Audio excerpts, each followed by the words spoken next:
Hi, welcome to today's video. I'm going to be discussing what I've been doing for the past few months, what I'm at with Huel at the moment, and what my other diet is going to be. And why am I actually standing outside when Storm Kira's here? I don't know. If you can hear it, it's quite windy. Hopefully this little microphone's doing its job. Normally quite good in the wind. But yeah, it's quite windy. Let's get to the start of the video. Now that you're gone, I spend my nights all alone here, wishing you were here, sweet atmosphere. The sun is going down and I am getting wild.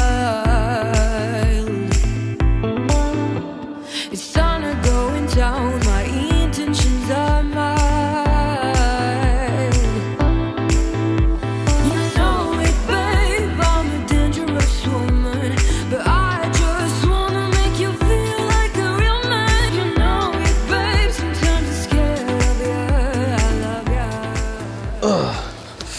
Hi everyone, welcome to another vlog. It's really cold and I'm outside still because I've still not finished the garage.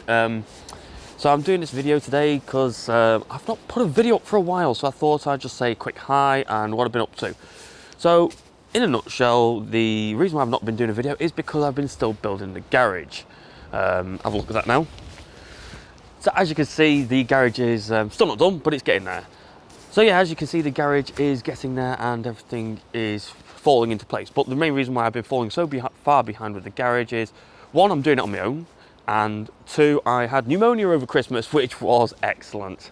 Ended up having to take a few weeks off work, and that kind of like just put me on the back burner, or put everything else on the back burner for a long while. I am sorry, I'm absolutely freezing. It's this storm at the moment, but the garage is so echoey. I've tried recording a video in there and it just sounds awful. Have a listen to this. So I'm now trying to, this is where the Huel comes in again. I try and have a Huel shaker now before I come home on my days. So as you can see, the audio in there is not great at the moment, so hopefully I'm going to fix that in the future. Anyway, so I'm outside, I'm freezing, my hands are going red raw right now. But I thought I'd just still do a video anyway. So, like I said, I've had pneumonia over Christmas. That put me, well, a good month and a half behind on the garage, and also then it just kind of like destroyed my diet. I really didn't want to even try sticking with Huel over the time that I was not feeling well, and I was just eating basically anything that I felt like I could eat. So from that, before I got the pneumonia, I was about 94-ish kilos, and I went back up to 99 and a quarter or 99 and a half kilos, somewhere around there. I'll put it on the screen now. What ended up happening was I got to the second week of January and basically decided, right, now is the time I need to start doing this again. And I wanted to get into some kind of decent shape ready before I have the summer holidays. So with that, I've started dieting again, but this time I've done it with a little bit of a twist. This time what I've done is I've done something called the military diet. Now the military diet, for those who don't already know, is a 3-day diet over the 7-day week. It's a calorie restricted diet, and basically you've got a guideline of things that you have to eat each day. It's not like you're limited to this many calories, it's you've got to eat this for breakfast, you've got to eat this for lunch, and you've got to eat this for your evening meal. So for example, for day one, it's like peanut butter on toast. You're supposed to have either a grapefruit. I mean, I don't really like grapefruit. I just find it too bitter.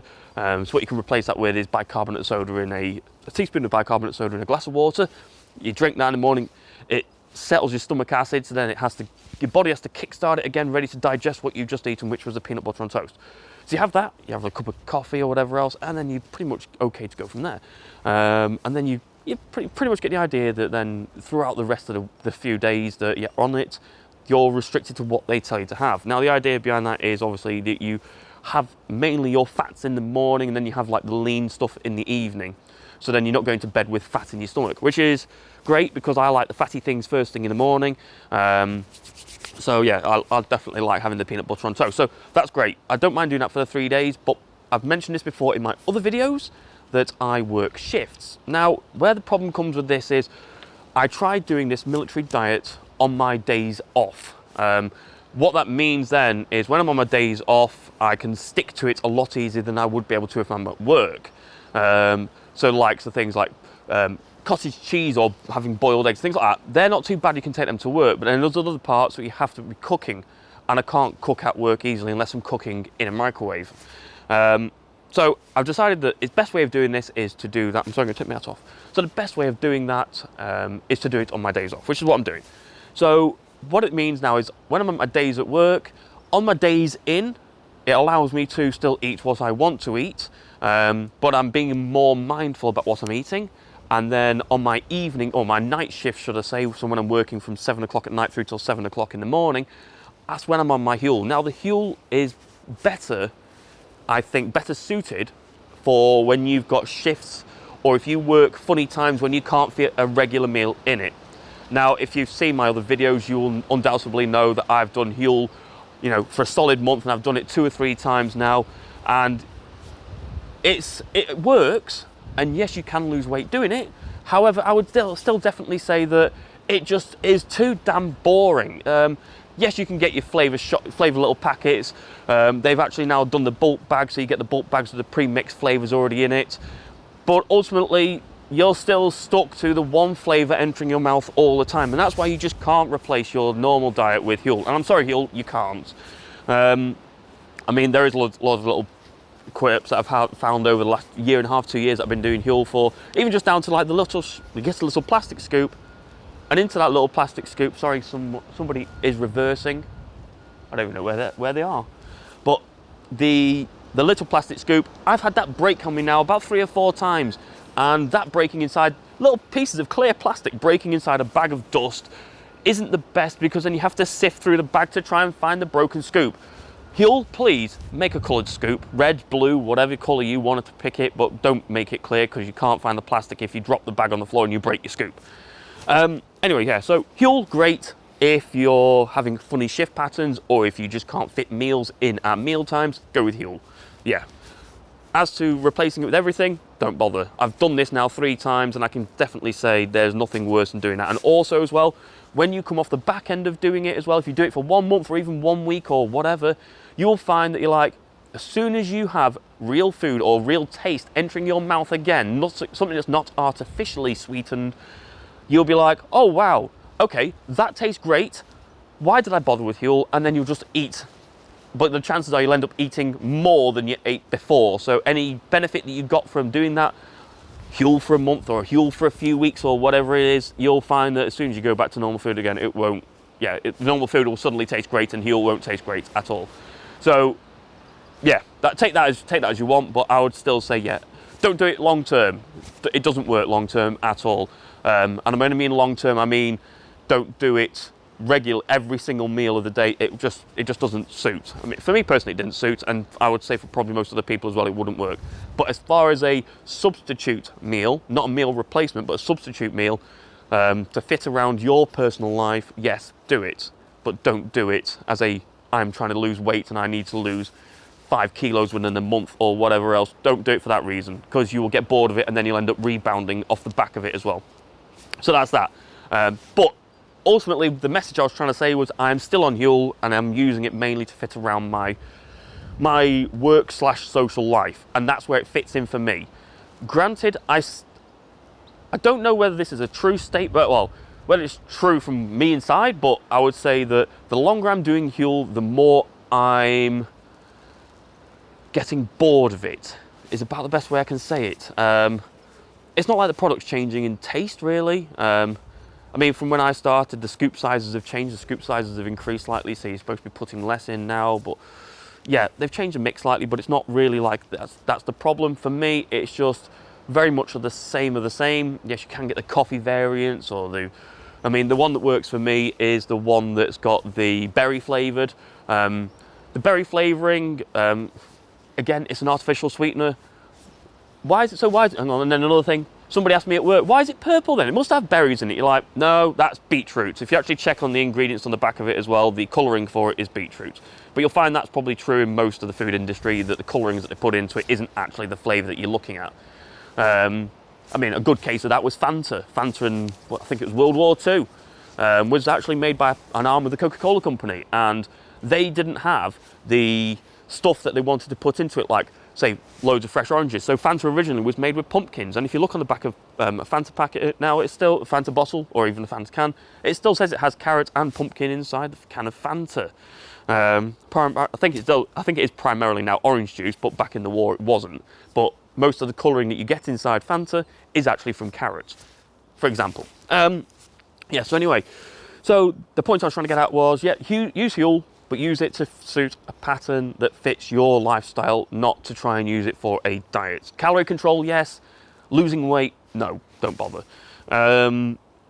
Now, with that, like I said, I'm going to just briefly touch on what my week is. So, if I was to say that we're now on a Monday, and so on a Monday that I will be doing my 3 days of my military diet, so Monday military diet, Tuesday military diet, Wednesday military diet, that's my day sorted out. Now you can search that online, I'm not going to cover that in this video. Then I've got my other 4 days of my working week. Now let's say for argument's sake that my working week that week is a 4-day week, because I do 4 days and 5 days, but we'll just say it's a 4-day week to fit with the 7-day week pattern. So I've got 2 days in work, and then after that I'll have 2 nights. So my 2 days in work, I'll probably have a normal breakfast at work, maybe a normal lunch, and then I will have a Huel before I finish work. The reason for that is because I work till 7 o'clock at night on my day shifts. Then if I have my Huel shaker at 5:30 at night, when I get home, I'm not hungry, and then I'm not prone then to eating food or anything that's heavily filled with carbohydrates or anything like that after 7 o'clock at night, because by the time I finish work and get home, 7:30, 7:45, I'll see the kids, they'll go to bed, it might be 8 o'clock or even 8:15 before I sit down to eat. Having the Huel at 5:30 in the afternoon whilst I'm still at work fits better for that. So that'll be my 2 days. My 2 night shifts, I may eat something normal before I go to work, so my breakfast will actually be what most people think of as an evening meal, and then when I get to work, I'll take a couple of boiled eggs with me as a snack, and then I'll end up having like 1 or 2 Huel shakers throughout the night just to keep me going. But then that way I'll have my bulk of carbohydrate, or I'll have my bulk of energy and carbs and fatty stuff my first meal of the day, just the same as when I'm on the military diet, even though the start of my day is a night time, but it's my body clock that I'm referring to. So the start of my day, I'll be having my heaviest carbs and my heaviest fat intake, and then throughout the rest of the evening I'll then have a Huel shaker possibly about midnight, and then my next Huel shaker will be about 4 o'clock in the morning, and then that is then enough calories then to see me through until I go back to sleep ready for the following night shift. And then the pattern just keeps repeating and repeating. It's about the best way I can try and explain it. My shift pattern is a lot more weird than that. You do 5 on 5 off, 4 on 5 off, 5 on 4 off, and it just keeps rolling around all over the place. So trying to keep your diet to fit in with that is a bit weird. Now, I would definitely say that if you're going down the diet route and you're watching this for trying to lose weight, since I've got over my pneumonia and I've been dieting now since the 2nd week of January, we are now on the 11th, I think. Hang on 1 second, let me just check my phone. It is the 11th of February today. Now, we've got this thing at work, which is like a health monitoring station. Gives you these little printouts. Now, on this printout, it's I'm using it to log my weight, my BMI, and all that other funky stuff, including body fat.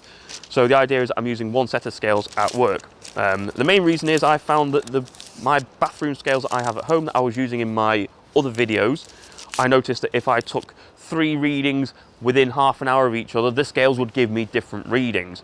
If I put fresh batteries in the scales, it would give me different readings. So I didn't really trust them to give accurate results. I mean, when I'm saying different readings, we're talking about 0.1 or 0.2 of a kilo out, but that's still a difference considering it's only been half an hour. So I'm not trusting them as much. Now I'm still using them, but I'm still not trusting them as much, and I'm using one that apparently are actually a proper ones that doctors use.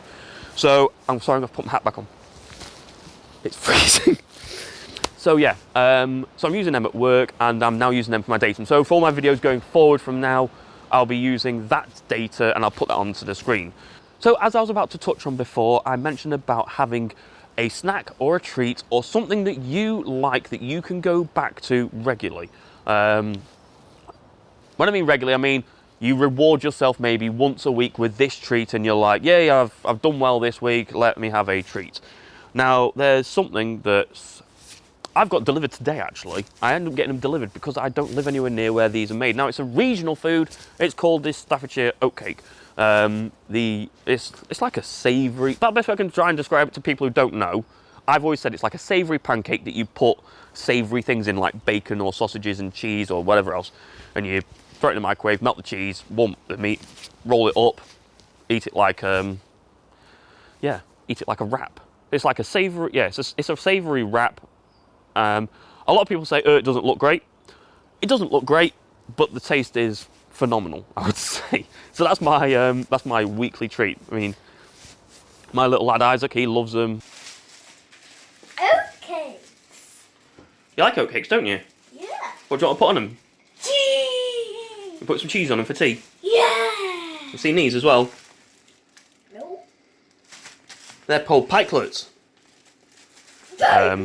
Isabella, she likes them as well, and Gina likes them. It's just something that where we grew up that you know, it was quite prominent around there that you got it. So I've ordered them online. The people at Povey's, thank you very much, by the way, Povey's, for sending me the oatcake order.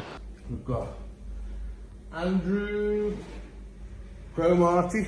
You will get your oatcakes tomorrow. Everywhere, and because of this storm that we're having at the moment in the UK, if you can hear it on the microphone as well, it's still raging on. Staffordshire, where they're made, they had lots of snow, and they still got the orders out. So I got my order today of a lot of these oatcakes. In fact, it was 180 oatcakes in total. It's a lot of oatcakes, but about a pancake size. Let me go and get one. Hang on, let me lock the camera. Back in a second.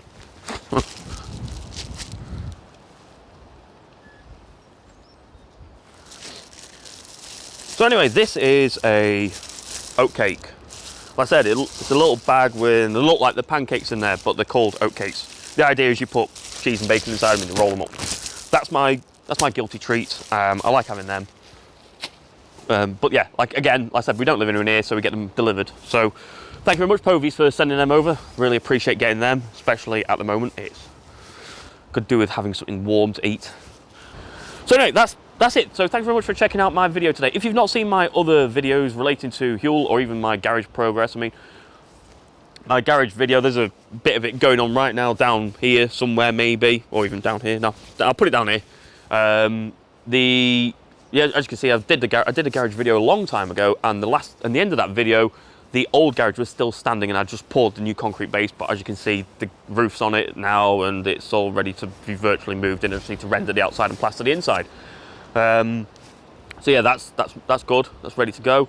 So check out that video. If you've not seen my other Huel videos as well, they are links in the comments, and I might even put a link up to the top somewhere in a second.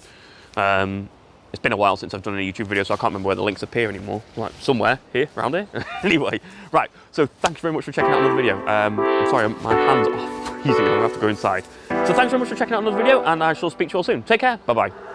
Now that you're gone, I spend my nights all alone here, wishing you were here, sweet and my speed.